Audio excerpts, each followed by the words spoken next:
সবচেয়ে গুরুত্বের যে বিষয়টা, মাদক যেভাবে আমাদের দেশে বাড়তেছে তার প্রধান কারণ হলো আমরা ধর্মীয় অনুশাসন থেকে আমরা দূরে সরে যাচ্ছি। আমরা আধুনিকতার চিত্র ধারণ করতে গিয়ে সকালে ছেলে মেয়েদেরকে মক্তব্য দেওয়া ভুলে গেছি। সকালে ফজরের টাইম এখন স্কুলের টাইম করা হয়েছে। আগে স্কুলের টাইম থাকতো 9টা-10টা।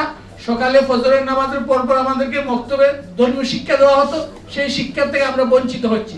এতে করে কি হচ্ছে, আমাদের ছেলে মেয়েরা ধর্মীয় শিক্ষা থেকে বঞ্চিত হচ্ছে, মাদকের এই যে উচ্ছৃঙ্খল শিক্ষা গ্রহণ করতেছে। আর আমরা যত ধর্ম থেকে দূরে সরে যাব ততই আমাদের ছেলে মেয়েরা মাদকের আগ্রাসী হবে। কারণ কিছু কিছু ইংলিশ মিডিয়াম স্কুলে যাত্রাবাড়ি এলাকায় আছে, দেখি ওরা বাইরে বিভিন্ন ধরনের ওয়াইন এনে বাচ্চাদের দিয়ে বিভিন্ন অনুষ্ঠান পালন করে, কেক কাটে। স্কুলে ওয়াইন দিয়ে ছেলে মেয়েদের সাথে শিক্ষকরা যদি একটা অনুষ্ঠান পালন করে, এই ছেলে মেয়েরা যে আগামীতে মাদক দ্রব্য গ্রহণ করবে না তা তো হতে পারে। কিন্তু কোনো মাদ্রাসায়, কোনো মসজিদে, কোনো মক্তবে ইহকালে কখনো এই ধরনের কোনো ঘটনা ঘটে নাই।